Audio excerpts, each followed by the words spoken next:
Hello everyone. So welcome to this new video. आज की इस वीडियो में हम लोग स्टार्ट करने जा रहे हैं अपना प्रश्नावली 2.2, है ना। प्रश्नावली 2.2 इसमें एग्जाम्पल 2 3 4 5 जो हमें करना शेष था। एग्जाम्पल 2 से हम स्टार्ट करते हैं द्विघात बहुपद।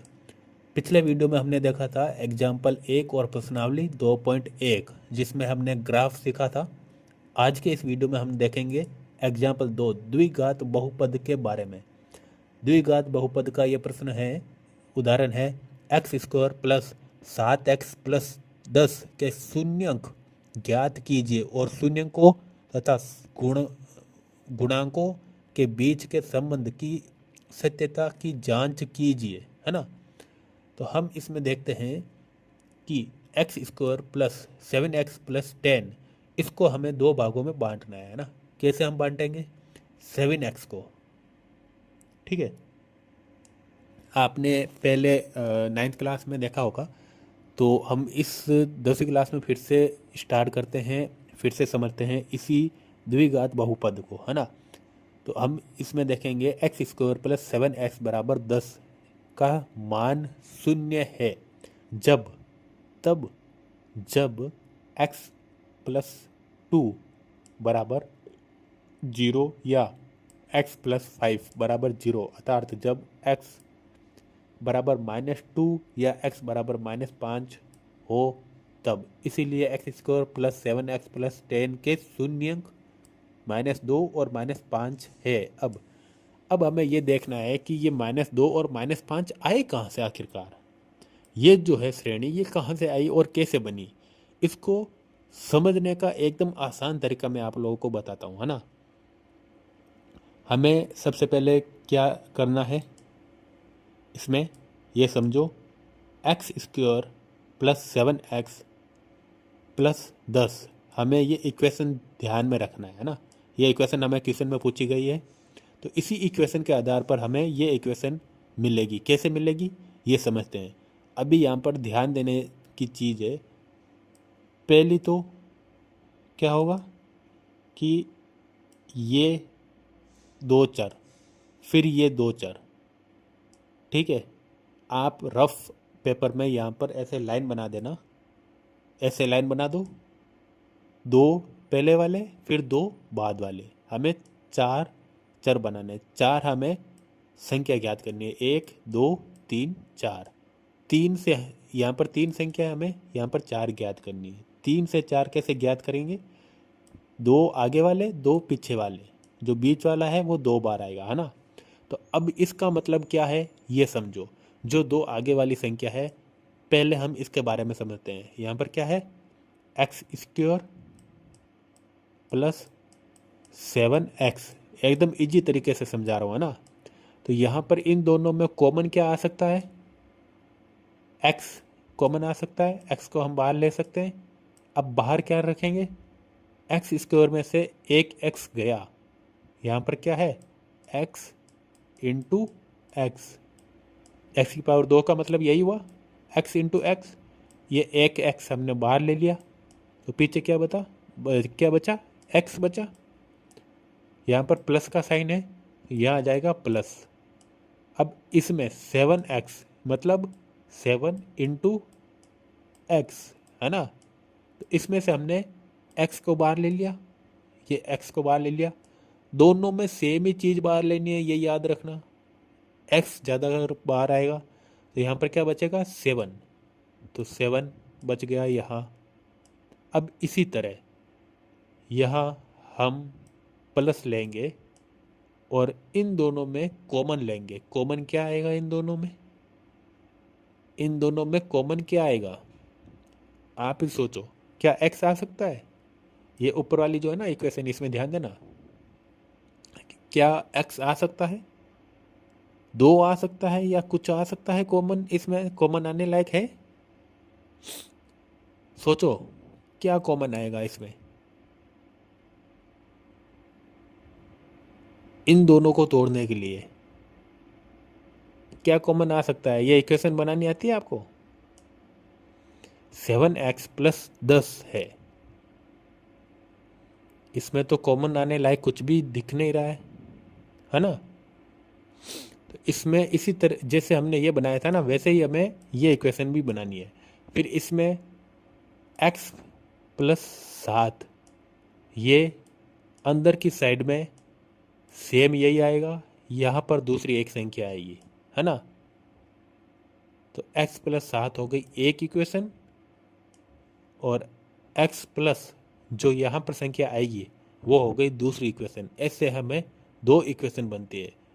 मेरा मतलब ये नहीं था, ये इक्वेशन से नहीं था ना।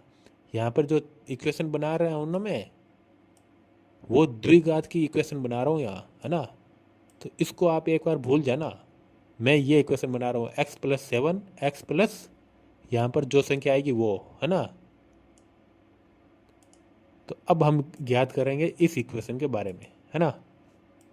इस इक्वेशन के बारे में, इसके बारे में समझते हैं अभी हम। x प्लस 2, एक्स प्लस 5, इसको हमने इसमें कन्वर्ट कर दिया है, ठीक है। अब इसको शून्यांकों का योग समझने के लिए जो यहाँ पर -2 और -5 हमने लिया है, इन दोनों को ये बराबर के इस साइड में है, इस साइड में जाएगा तो माइनस का हो जाएगा। x बराबर -2, x बराबर -5, x के बराबर में ये दोनों क्या आ गए, शून्यांक आ गए। इसके क्या आ गए, शून्यांक, है ना। अब इन शून्यांकों का योग करने के लिए, यानी कि पहला शून्यांक हो गया ये, प्लस दूसरा शून्यांक हो गया ये, इन दोनों का योग करने के लिए -2 प्लस -5, माइनस प्लस माइनस, -5 और -2 -7 हो गया, -7 बटा 1 माइनस एक्स का गुणांक बटा एक्स स्क्वायर का गुणांक। एक्स का गुणांक क्या है, 7 है, तो यहाँ पर आ गया -7, ठीक है, माइनस एक्स का गुणांक, ये आ गया 7 एक्स का गुणांक, और 1 किसका, एक्स स्क्वायर का गुणांक, यहाँ पर एक्स स्क्वायर का गुणांक, है ना।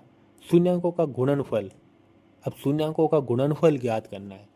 पहले हमने योग ज्ञात किया, अब गुणनफल ज्ञात करना है। तो इनको इनटू करेंगे, ये पहला शून्यांक है, दूसरा शून्यांक, माइनस माइनस हो गए प्लस, मल्टीप्लाई करने पर 2 5, 2 × 5 10, 10 बटा 1।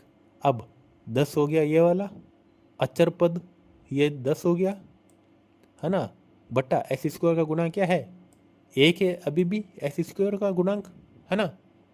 ये हो गया दूसरा पद, और ये पहला शून्यांकों का योग हो गया ये, और शून्यांकों का गुणनफल हो गया ये।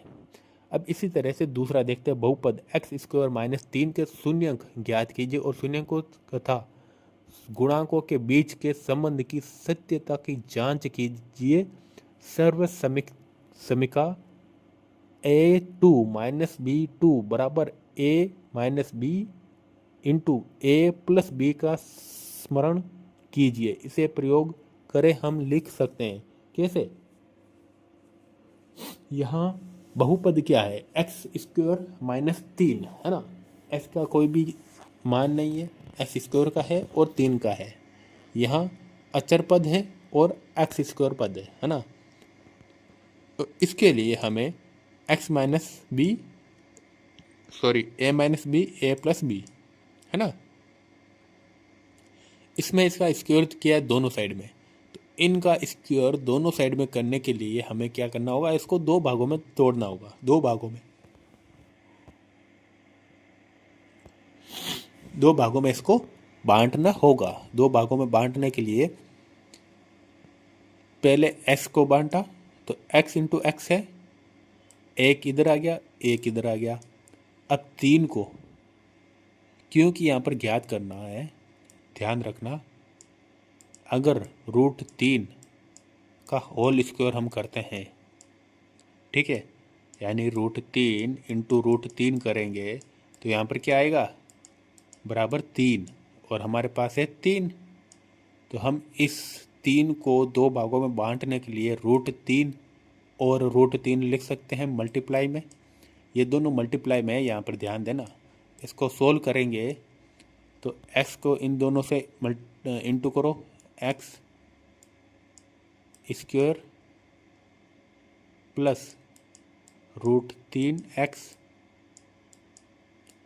अब इसको -√3 को इन दोनों से मल्टीप्लाई करने पर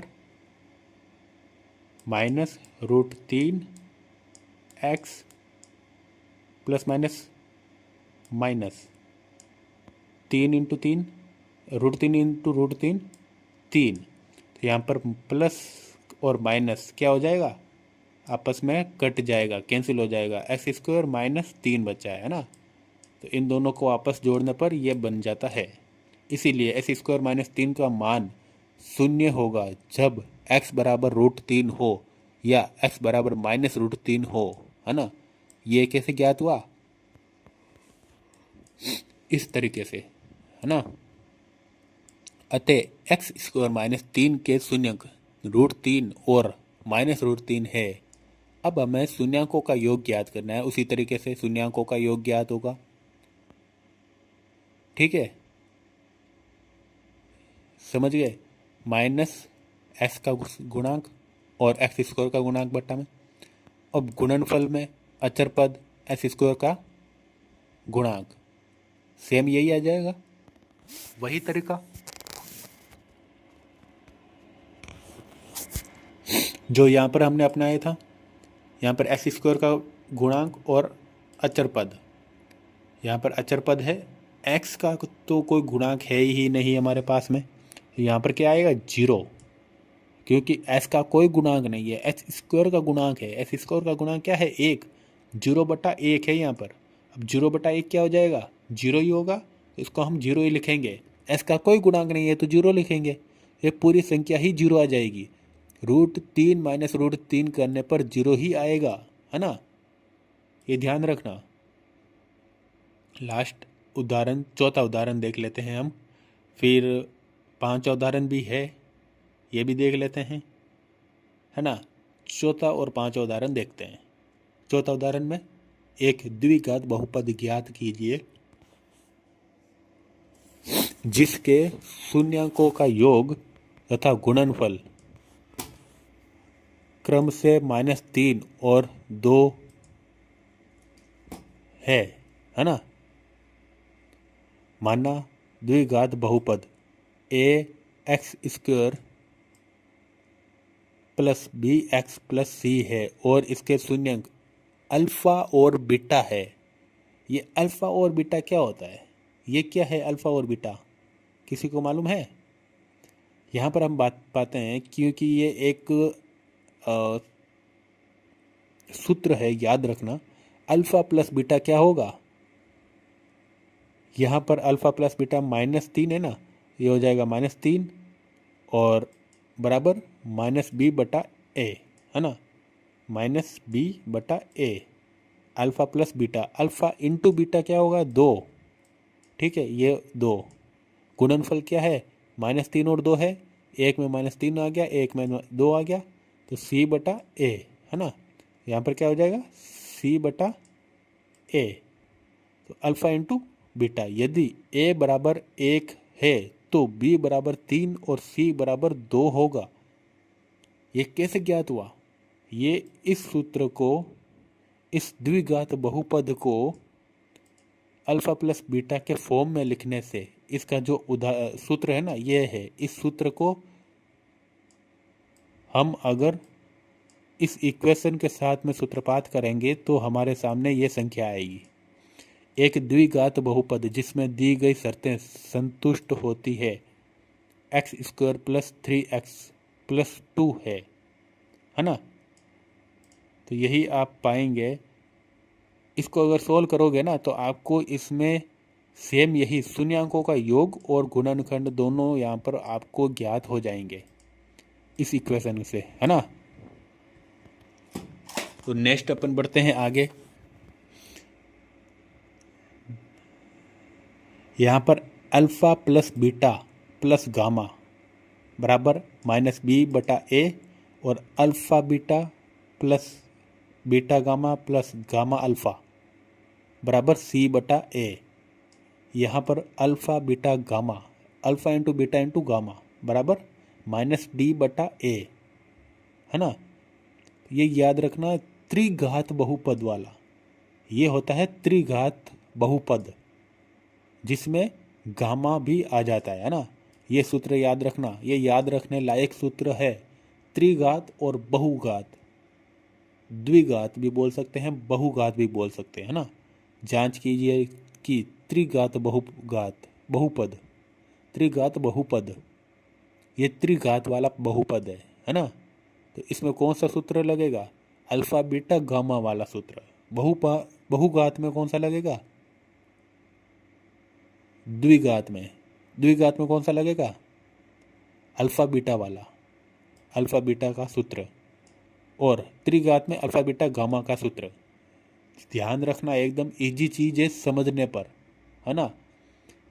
इसी तरह px का मान अगर हम ज्ञात करेंगे इसी सूत्र के आधार पर, ये जो त्रिघात वाला सूत्र है इसके आधार पर, शून्यांक इसमें क्या है? 3 और -1 और -1/3। त्रिघात में 3 शून्यांक आते हैं, द्विघात में 2 शून्यांक आते हैं। ठीक है, यह परीक्षा की दृष्टि से नहीं है, यानी कि ये एग्जाम में नहीं आता है त्रिघात का, त्रिघात वाला एग्जाम में नहीं आता है, लेकिन फिर भी आपको एक बार समझने की ज़रूरत है। एग्जाम में आपका अभी 10वीं क्लास में आएगा द्विघात वाला। द्विघात में आपको अल्फ़ा प्लस बीटा ये सूत्र याद रखने हैं। ये सूत्र, ये मोस्ट इम्पोर्टेंट है। क्या है? मोस्ट इम्पोर्टेंट, है ना। यहाँ पर 5वां भी उदाहरण कंप्लीट होता है। अभी हम यहाँ पर देखेंगे प्रश्नावली 2.2, जो कि अगले वीडियो में स्टार्ट करेंगे। यहाँ एग्जाम्पल हमने कंप्लीट देखे हैं, अब प्रश्नावली 2.2 हम अगले वीडियो में कंप्लीट देखेंगे। अगर इस वीडियो में आपका कोई भी क्वेश्चन हो तो आप कमेंट सेक्शन में ज़रूर पूछना। अगर आपका कोई भी डाउट हो तो नेक्स्ट वीडियो सब लोग ज़रूर देखना, क्योंकि इसमें मैं आसान तरीके से आपको अभी तक जो आपको उदाहरण समझाया ना, वो मैंने नॉर्मली उदाहरण केवल समझाया है, क्योंकि इसमें उदाहरण आपके सामने है, लेकिन क्वेश्चन है, क्वेश्चन में आपके सामने ना उत्तर है ना कुछ है, उदाहरण है ना। तो क्वेश्चन मुझे एकदम अच्छी तरीके से, सिंपल तरीके से आपको समझाना होगा। तो नेक्स्ट वीडियो ज़रूर देखना। इस चैनल में अगर आप लोग नए हो तो चैनल को सब्सक्राइब जरूर कर देना। Thank you for watching this video. मिलते हैं नेक्स्ट वीडियो में, है ना।